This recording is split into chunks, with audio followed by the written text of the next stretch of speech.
Salut tout le monde, très urgent. Aujourd'hui, vendredi 28 juin 2024. Nous venons d'apprendre que l'armée ivoirienne et l'armée française viennent de faire des exercices à la frontière entre la Côte d'Ivoire et le Mali, entre la Côte d'Ivoire et le Burkina Faso. Voilà les révélations secrètes et beaucoup de détails que je vais vous expliquer. Selon le communiqué de l'état-major général de l'armée ivoirienne, voilà, ils ont planifié cet exercice ensemble. Il y a plusieurs avions français qui sont en Côte d'Ivoire. Mes chers camarades, ne paniquez pas. La Côte d'Ivoire, le Mali, le Burkina Faso, il n'y aura pas de guerre entre ces deux pays. Je vous garantis, la Côte d'Ivoire là, ne va pas déclarer la guerre à ces pays. La guerre n'arrange personne. Donc, ne paniquez pas. Mettez-vous à l'aise. Voilà ce qui est écrit. Je vais lire ça tout de suite pour que tout le monde comprenne qu'est-ce qui s'est passé réellement. Voilà ce qui est écrit ici. Alerte, alerte. Selon un communiqué de l'état-major général des armées ivoiriennes, comment on appelle là, des opérations militaires aériennes conjointes franco-ivoiriennes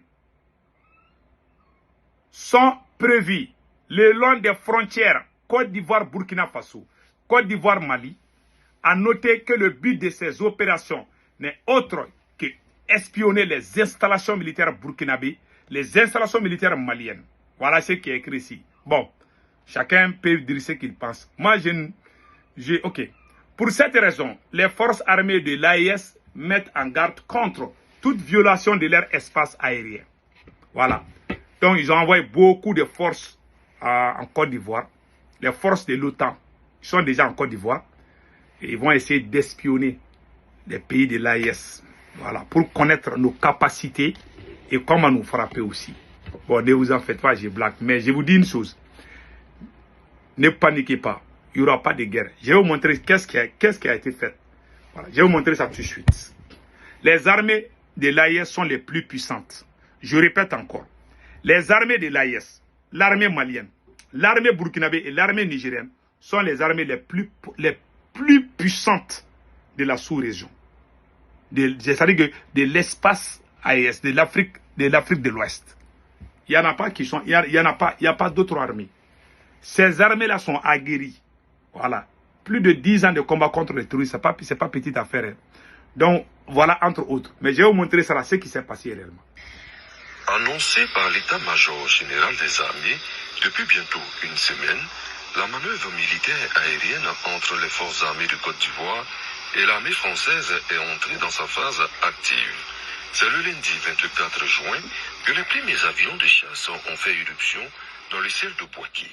Une patrouille aérienne constituée de 3 Mirage 2000D de l'armée française en provenance du Tchad. Après les opérations de braquage et de remise en condition des aéronefs, les équipages français, accueillis par les troupes engagées au sol, se sont livrés aux opérations préliminaires en attendant l'arrivée des pilotes ivoiriens qui ont rejoint aux premières heures du deuxième jour. Tout de suite, la phase de coordination et toute la panoplie des procédures ont été révisitées. L'objectif pour les deux armées, évaluer le niveau de complémentarité et l'interopérabilité dans le combat aérien dans le cadre d'une mission de défense de l'espace aérien ivoirien. Les deux parties ont particulièrement mis à profit cet entraînement pour s'imprégner les uns des avancées en matière d'aviation de combat de façon pratique quand les autres ont renforcé leur connaissance du théâtre d'opérations aériennes. Eh bien aujourd'hui on a eu l'opportunité de pouvoir mettre en application tout le travail qui nous a permis de pouvoir combiner la venue de 3 Mirage 2000 sur un convoyage retour vers la France, mais aussi d'un C-130J et d'un Antonov ivoirien pour pouvoir faire toute la manœuvre de soutien logistique et de mise en place de ce clochage qui est itinérant et qui pourra permettre nous, comme d'être un premier jalon pour pouvoir faire de nouveaux exercices tout au long de l'année. Et donc ce qui a permis, grâce à cet excellent travail conjoint franco-ivoirien, de permettre d'utiliser la base de Bouaké comme base d'accueil pour tous ces moyens aériens.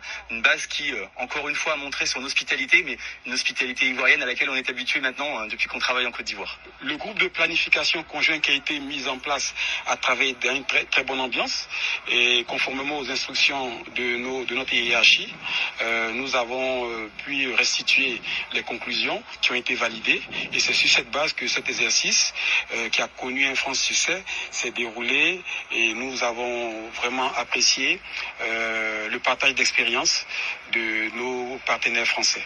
Pour cet exercice qui s'exécute en prélude à un autre plus grand prévu en septembre entre les deux armées, les objectifs ont été pleinement atteints. Aussi, le niveau de compétence des pilotes ivoiriens en aviation de combat en préparation d'un engagement éventuel en tout point du territoire. Quant à l'état-major général des armées qui a planifié cette manœuvre, le contrat opérationnel pour l'armée de l'air est et demeure le même.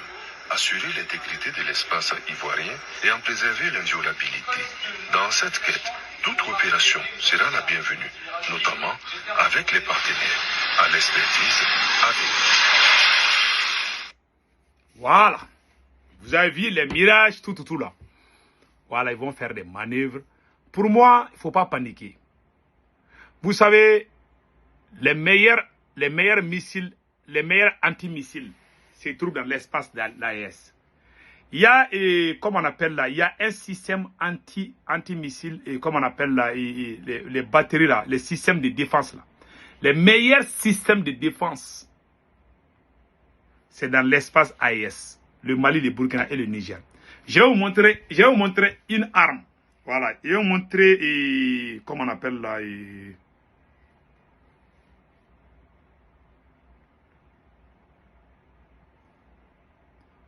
vous voyez cette arme-là? Voilà. On appelle ça les pansirs. Vous voyez ça là? On appelle ça les pansirs. Le Mali a ça. Vous voyez? Vous voyez? Ça tire les avions. Ça peut détruire les objets. Des centaines, c'est-à-dire que des centaines de mètres. Vous voyez? Il y a des écrans, il y a tout. Le Mali a ça. Je vais vous montrer ça. Le Mali et le Burkina, les deux pays là ont ça. On appelle ça pansir. Ça peut descendre des avions c'est-à-dire à haute altitude. Le Mali a ça. Donc, il faut aller dormir. Le Mali a ça. Les Américains ont dit en 2013 ou 2022 ou 2023, là, les Américains ont dit que le Mali a ça. On appelle ça pansir. C'est ça que Vladimir Poutine utilise. Voilà, dans son palais présidentiel. C'est ça qu'on nous a montré. Hein. On appelle ça pansir. Et ce n'est pas encore fini. Hein. Il y a plusieurs, voilà. Il y a plusieurs sortes d'armes que le Mali, le Burkina et le Niger possèdent désormais. Donc, pas de panique. Ce qui vient de se passer en Côte d'Ivoire n'est que la distraction. Ne paniquez pas. Continuons à travailler. Continuons à soutenir nos autorités. Continuons à dire la vérité à nos autorités. Et continuons à soutenir nos pays. Car c'est ce pays qui nous a tout donné.